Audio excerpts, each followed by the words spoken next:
In this video, I will guide you on how to get free Shein clothes.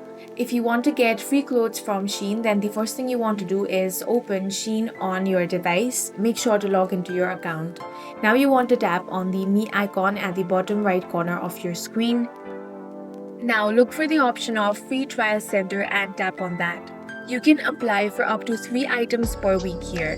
Browse the available items, select your size, input your correct shipping address and submit. Your request will show as pending while Shein processes applications. This can usually take about 1 week.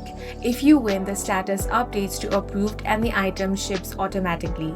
Once the package arrives, you have 10 days to upload a detailed review with at least one text description and clear original photos showing the product's fit and texture.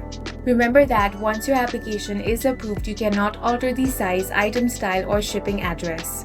In this way, you can easily get free Shein clothes. If you found this video useful, make sure to hit the like button and subscribe for more videos like this.